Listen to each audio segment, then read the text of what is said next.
lagi dengan Mbak Melati dari Jawa Timur. Rahayu semua. Lama nggak bikin unek-unek, nggak keluarin unek-unek ya. Gimana semua sehat? Yang penting jaga imun, jaga happy, sehat selalu ya. Yakin, Nusantara itu yakin. Kita ngobrol-ngobrol tentang Nusantara dimulai dengan, nah itu sekarang lagi viral tentang siapa ya, yang Mas dari Gorontalo itu, yang sangat lucu, sangat dengan penuh polosannya, penuh dengan rangkaian kata-kata indahnya. Sementara sebelum ya itu yang di Gorontalo itu namanya Mas Fajar ya,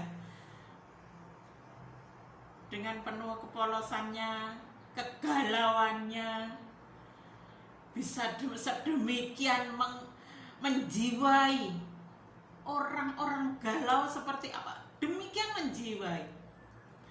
Sebelum ini kan Mas Farel ya kan, Mas Farel yang sedemikian menjiwai tentang bagaimana menyanyi, bagaimana kecerdasannya untuk menghafal sebuah lagu, menghafal tempo-temponya, menghafal cengkok-cengkoknya, walaupun dirubah cengkoknya itu jadi sangat indah kalau sudah di pegang Mas Farel gitu ya. Kemarin seperti itu. Jadi dua anak ini luar biasa, saya nilai sangat, nanti akan saya hubungkan dengan Nusantara lagi.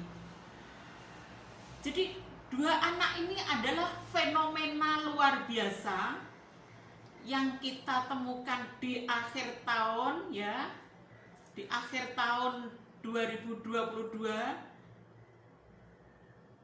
dan saya nanti akan mengambil kesimpulannya di situ. Jadi di akhir tahun menuju mau ke tahun 2023 itu muncul dua anak yang luar biasa, yang semua itu seakan-akan enggak bisa dinalar. Bagaimana anak sekecil Farel itu bisa menyanyi semua lagu yang padahal yang belum pernah dia tahu juga, itu bisa cepat dia hafalin. Ya memang bakat oke, tapi sebakat-bakat apapun kalau itu enggak di apa istilahnya, punya jiwa tua ya, leluhur yang ada bersama Mas Farel itu adalah leluhur yang benar-benar menjiwai tentang apa, kecerdasannya dalam bernyanyi, dalam menghafalkan lagu-lagu. Kalau enggak di bersama jiwa-jiwa tua itu enggak mungkin ya. Saya yakin enggak mungkin Mas Farel bisa seperti itu. Pun dengan si Lala kecil itu ya, si Lala kecil anak umur 2 tahun sedemikian pinternya, seolah-olah ngerti permasalahan orang tua. Loh, ini kalau bukan jiwa tua enggak mungkin. Jadi dia itu memang jiwa yang ada di si Lala, si Farel, terus Mas Fajar Gorontalo itu adalah jiwa-jiwa tua. Anak usia 15 tahun sedemikian itu dalam bergalau tentang cinta. Luar biasa. Jadi keren banget ya. Mas Farel, terutama ini yang saya soroti, Mas Farel sama Mas Fajar ini sama-sama ada banyak kemiripan di antara kedua anak ini ya. Ya, kalau Mas ya sama-sama huruf F. Luar biasa. Farel, Fajar, sama-sama lucunya lagi, sama-sama anak ketiga dari 4 bersaudara. Bayangkan, ketiga ya. Kita lanjutkan tentang kedua anak luar biasa ini ya. Jadi sama-sama dari ujung timur ya. Kalau Mas Farel dari ujung timur wilayah Jawa. Oke, jadi dimulai dari wilayah Jawa dulu kemarin itu ya, dari wilayah ujung timur Jawa ya, itu muncullah fenomena Farel yang begitu luar biasa, sampai ke luar negeri pun banyak yang menyukai, banyak yang apa istilahnya, terpukau. Sekecil itu bocah seumur 12 tahun itu, Mas Fajar sama-sama juga dari ujung timur. Ini malah lebih besar lagi, tapi karena sudah dimulai dari Jawa, ujung timur Jawa tadi, sekarang mulai ujung timur seluruh Indonesia ya, Nusantara untuk wilayah Indonesia ya, bukan Nusantara yang tempo dulu yang sampai Thailand, Filipina, Laos, Kamboja, Malaysia, Singapura, bukan, cuma untuk wilayah Indonesia. Jadi ujung timur Indonesia muncullah Mas Fajar yang sangat membuat kita tertawa sekaligus terbengong, terbagong-bagong pokoknya. Anak sekecil itu, bayangkan 15 tahun segalaunya seperti itu, cara ngungkapin perasaannya seperti itu, seolah-olah benar-benar udah sangat-sangat dewasa, sudah seperti sudah sangat pengalaman banget mengolah hati. Bagaimana umur 15 tahun dulu ya, memang sekarang lebih banyak gizi dan segala macam itu memang, tapi juga enggak juga. Kedua anak ini ya, Farel sama Mas Fajar ini bukan anak-anak yang banyak guisi seperti yang kaya-kaya banget juga, bukan juga. Biasa istilahnya ya, rata-rata anak Indonesia ya. Anak ini memang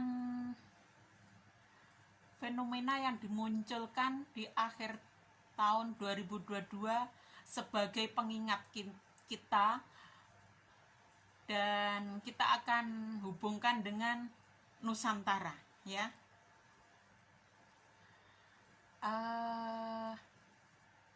Dan juga itu F. Kenapa huruf F? Apa yang digembar-gemborkan oleh orang-orang selama ini adalah Freemason. Kita nggak tahu, saya kurang begitu memahami memang tentang Freemason ini. Cuma memang kebanyakan orang-orang tertentu yang bisa ngerti tentang hal itu akan paham bahwa Freemason adalah orang yang menguasai Nusantara. Jadi sampai gimana Nusantara ilmu-ilmunya diambil oleh mereka, gimana Nusantara sampai dikuasai oleh mental Nusantara, dikuasai oleh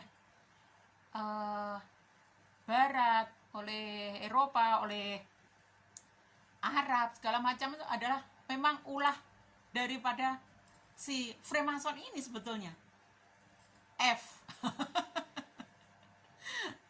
Ilmu gatrok matok ndak apa-apa, kita yang penting kita ungkapkan, hati kita sebagaimana. Pun saya mengungkapkan seperti ini juga nggak tahu kenapa saya bisa ungkap seperti ini. Ini ya leluhur juga ya, tiba-tiba bisa gitu aja. Dan orang-orang yang pintar-pintar juga seperti itu, saya yakin. Enggak kebetulan semua itu ada yang apa ya istilahnya, menemani kita, yang bantu kita. Ini lepas dari Sang Pencipta loh ya. Jadi Sang Pencipta itu punya wakil punya asisten ya, itu tadi yang menemani kita itu tadi. Ya, kita lanjut dengan menghubungkan kedua anak. Kenapa kedua anak ini saya angkat untuk saya memulai untuk ungkapkan unek-unek. Pun di Nusantara juga seperti itu.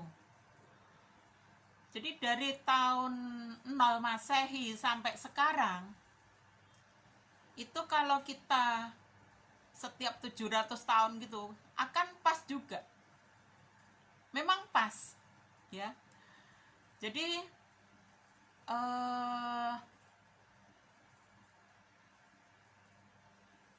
setiap 700 tahun peradaban apa, 700 tahun lagi peradaban apa, 700 tahun lagi peradaban apa. Nah, sekarang adalah peradaban yang keempat.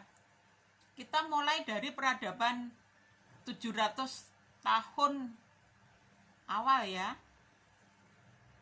700 tahun yang pertama, 700 tahun yang pertama Nusantara ya biasa, damai. Kita enggak, entah sampai terjadi peperangan atau gimana, kita tidak tahu. Intinya 700 tahun pertama, yang jelas teknologinya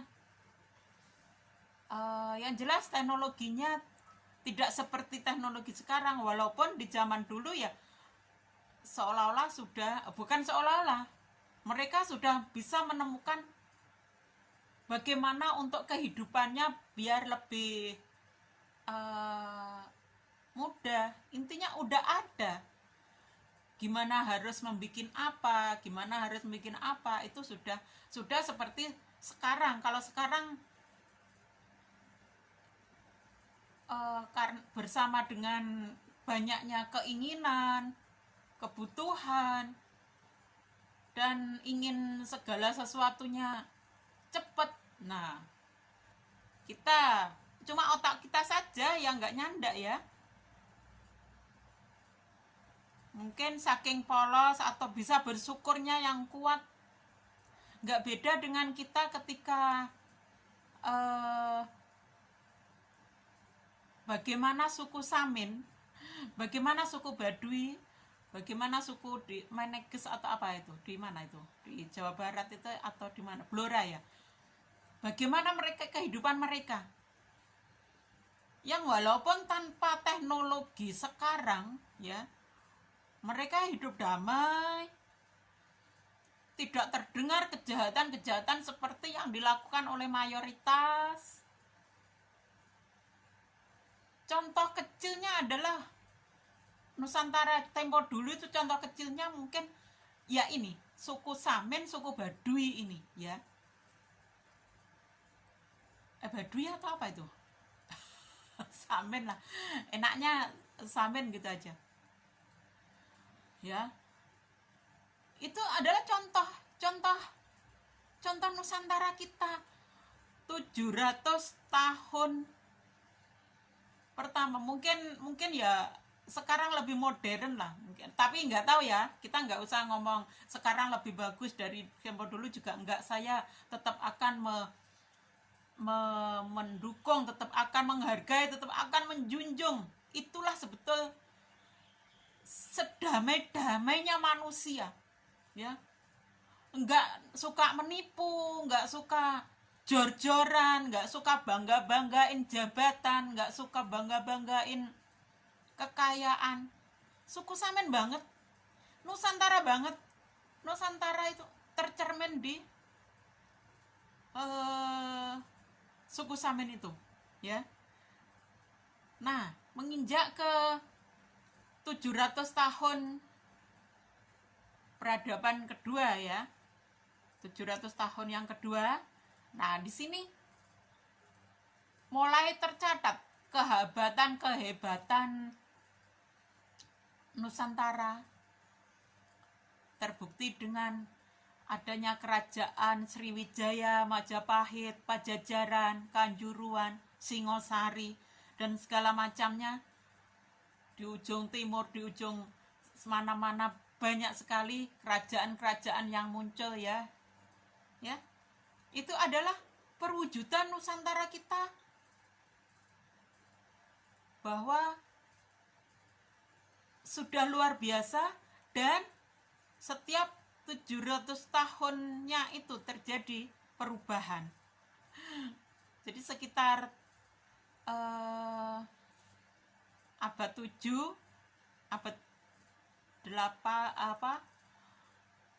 abad 7 sampai abad ke-15. Nah, 7 tahun yang kedua itu ya. Nah, di situ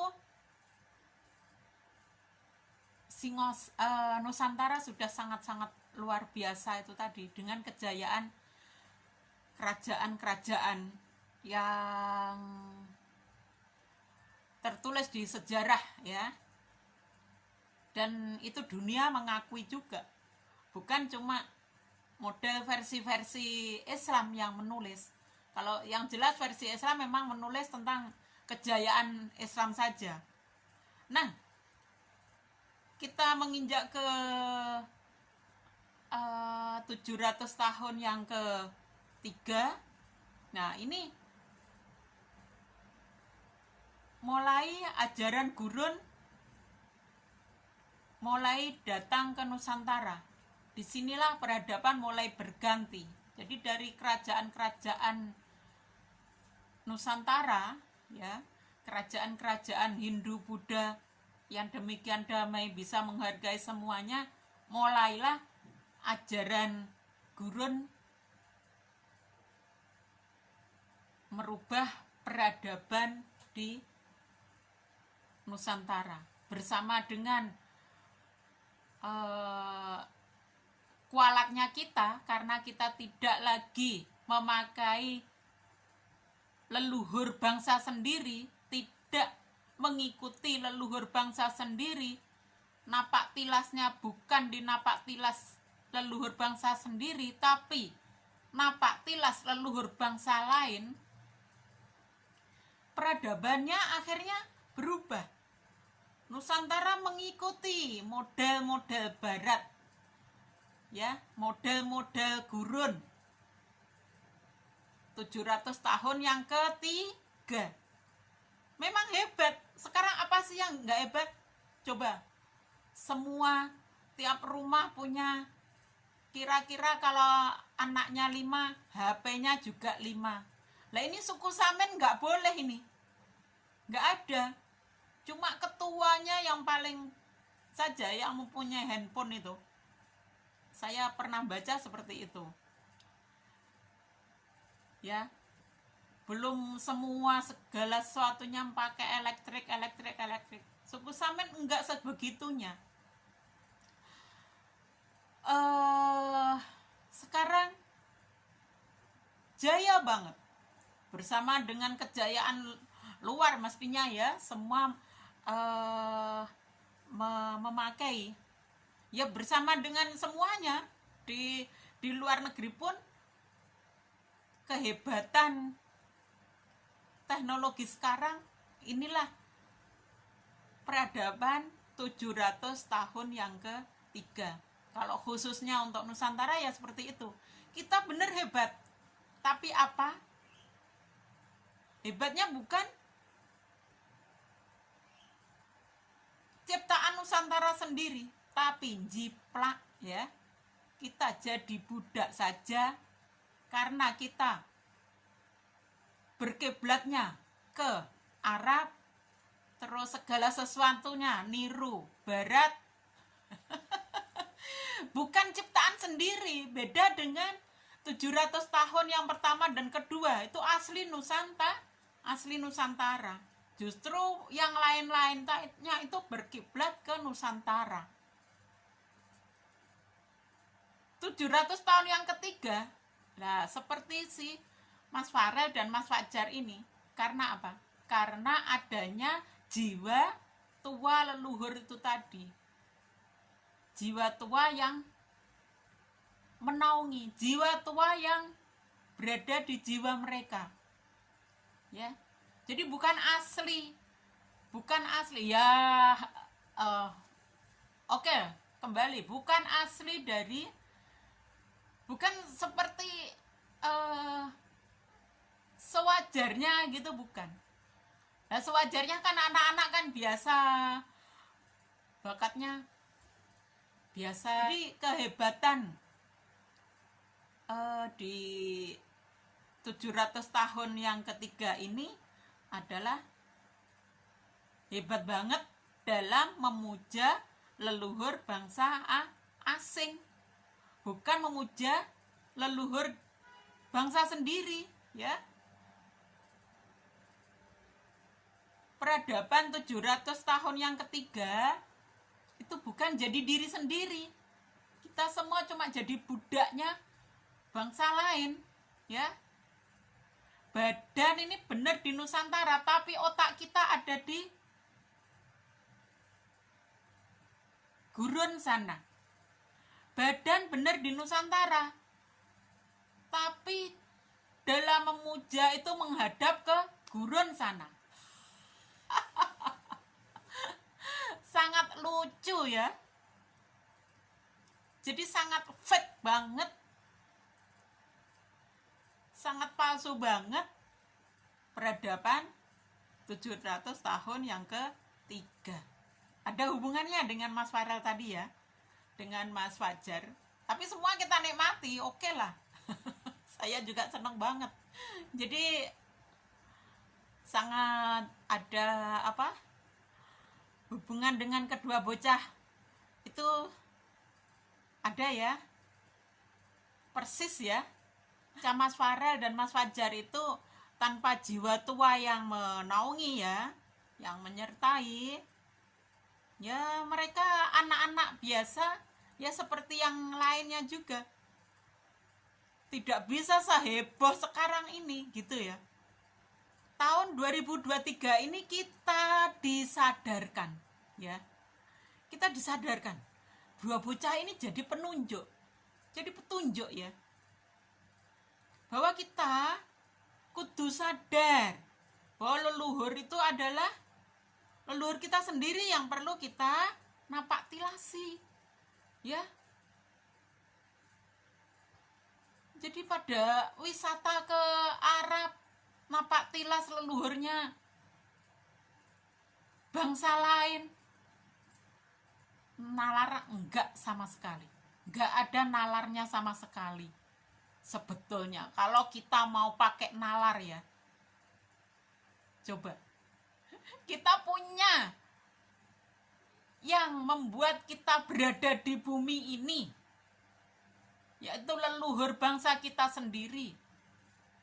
Lah kok kita memujanya orang-orang Arab sana dengan menyangka bahwa semua manusia itu adalah berasal dari Adam itu. Adam ciptaannya gurun. Itu ciptaan mereka itu.